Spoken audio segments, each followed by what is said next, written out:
Hey guys, this is Tom the Freak, and I'm just making this video to show off a few of the tricks that I use to produce my track Vial Echo, and just my production style in general as far as uh, how I achieve my mixes and masters. Um, so I wanted to show off two core little tricks that I use. Um, One is this multi-band oscilloscope sort of setup, which I've got here with a oscilloscope rigged up in like a little multi-band rack. But this can be achieved a whole bunch of different ways. So it's not particularly important the tools that you use to make it. And the other one is to use a wave shaper and to listen to the different signal that's produced by directly clipping the signal. And in tandem, these two things can be very useful for sort of like maximizing a dubstep mixdown, as well as using reference tracks, which I did in this case. I used an Inhuman track called Worship, now known by Code Pandorum.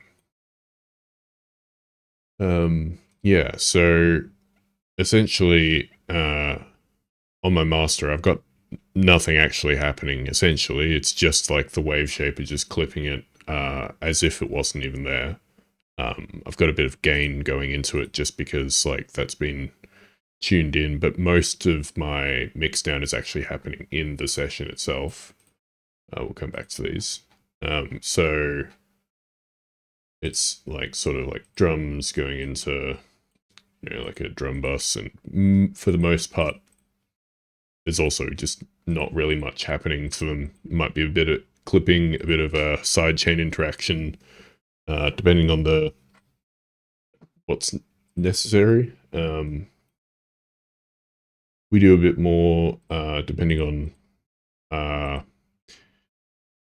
if things need to be like sort of further colored, then I'll be doing a bit of that on the groups. But for the most part, it's just like individual channels, getting them sounding right on their own, and then just levels for the most part. So it's all fairly straightforward, with it just being like channels going into groups. Sally says hello. And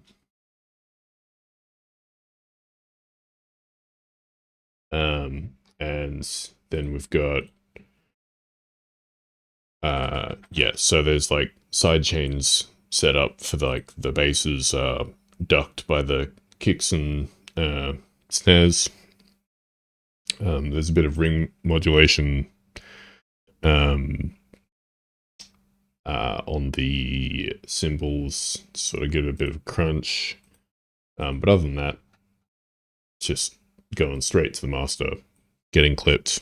Nothing special. Most of the special stuff happens just on the like channels themselves, as far as like layering sounds, processing them depending on in different ways. Sometimes I'm like processing things as a group or individually and then layering them, or any number of other things. Depends on what I'm working with. But in this case, with that all in mind, we can just go to the loudest part of the track, because that's usually how I mix. I usually mix the loudest part first, and then everything else kind of just falls into place below that. And you don't have to worry too much about getting levels particularly right when you're not dealing with slamming into a limiter or distortion. But yeah, so I'll just get this going. I can talk a bit more about this multi-oscilloscope system, as well as the wave shape clipping. So, when every reflection, every shadow, every echo could be your last.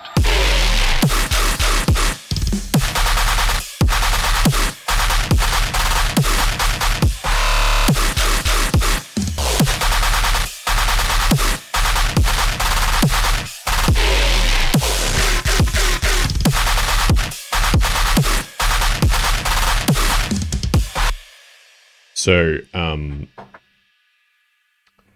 if it's not immediately apparent what's going on here, we have the signal for the master chain being split into 4 different channels, which could be like the sub basses, which is this one here.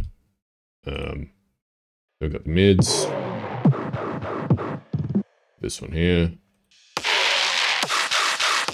high mids, and highs. I mean, I know that it's in reverse order, but it's just because, like, my mind thinks of, like, the bass being the first thing I mix. So I've got, like, the kick and the sub occupying this region, and I, like, have tuned my side chaining based on the length of the kick. So if I just have the drum, like the kick drum play, you can see that it plays to around here, so I don't want to fade the side chaining in around here. That's what ends up happening. Yeah, around there. So it mixes pretty cleanly, doesn't overlap. You can also see stuff like how much the transients sort of punch at different regions in the sound, which is very important for getting, like, the character of the sound correct. Because when you're just producing blind, as in, like, you're only listening to what you're working on, it's very easy to get the relationships between, like, the different parts of the sound incorrect. Like, it might punch way too much in the high mids, or barely have a transient in the low mids or something like that.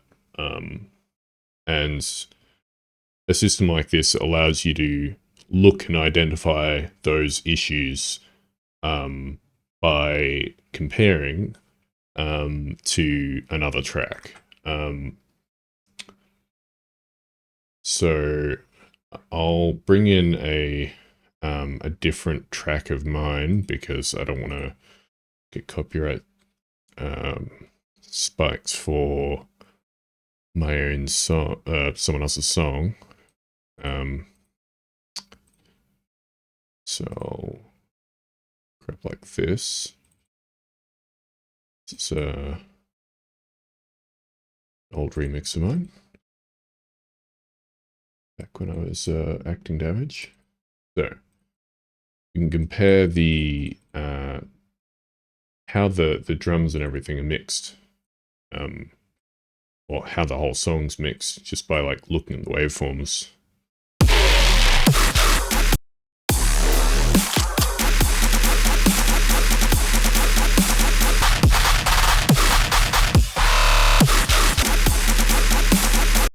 So you can see that the Total Fuck Up remix is mixed quite a bit quieter as far as the mids and the high frequencies. There's not as much, and the sub is basically constant. Sub's actually louder than the kick in this scenario, but that might not really affect how it feels, based on obviously, you know, having punch in this frequency range and punch in this frequency range. it all kind of balances out. It's not important that it's like consistent across every single song. Um, it's just more like you might want to match the sort of mix characteristic of a particular song, and this would be a way to do that, is by like looking and seeing, oh, this song has the kick and the sub in this particular relationship where the kick's 3 decibels louder than the sub, or they're completely flat, equal, or any number of other things. It's all obviously dependent on what you're trying to achieve. But yeah, I find this very useful. It's very, very handy for getting a better idea of what your mix balance is in comparison to something like a spectrograph, which I find useful in some regards. It's good for seeing like sort of what frequency ranges are like filled and what the general sort of like coherence of say like the kick and the sub is. But it's also like very difficult to really gauge like whether things comparatively are like balanced correctly. Like of course you can like switch to something like this, not away from this one.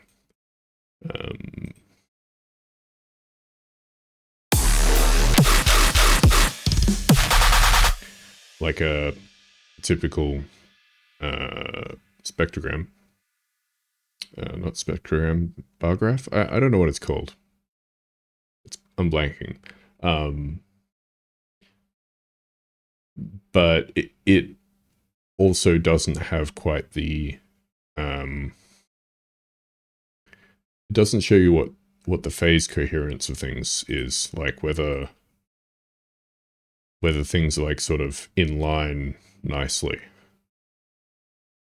Because it's just like sort of like blobs of energy at any given moment, as opposed to like how they relate, like slotting in with each other. It's just another way to visualize the stuff, and obviously it depends on what you're actually after as to like which is going to be best for you. So the second main trick that I was talking about is this concept of using the different signal.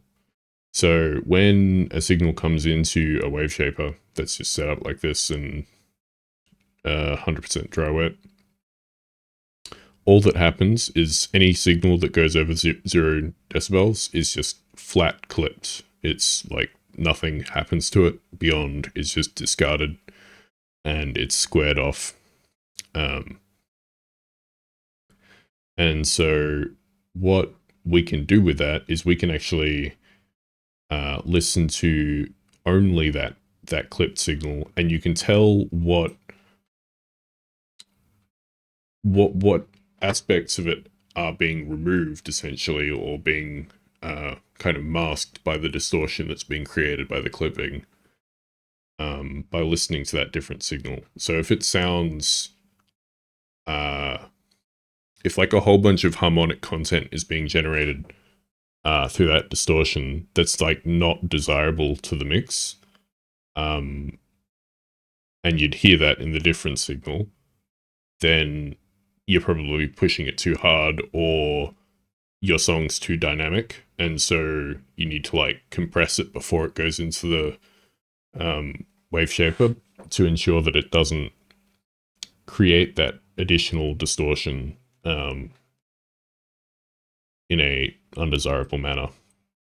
So yeah, I'll just show what that sounds like. It's not particularly obvious what it should sound like, but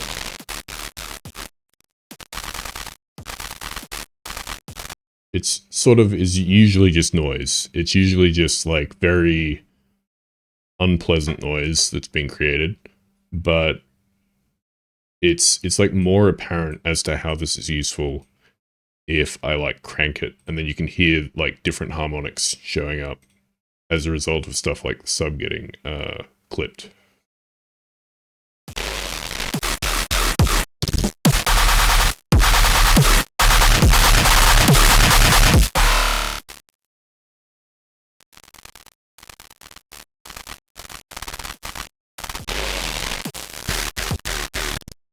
So you can see that like when I've pushed it further, we're starting to get like more harmonics in the sub.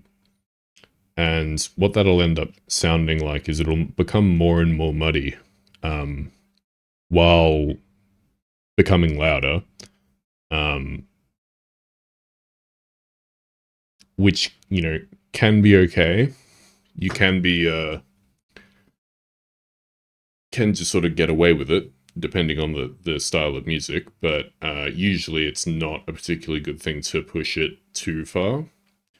But if it's just adding a bit of noise and your song is noisy, like then there's no reason not to. Essentially, it's it might just add to it.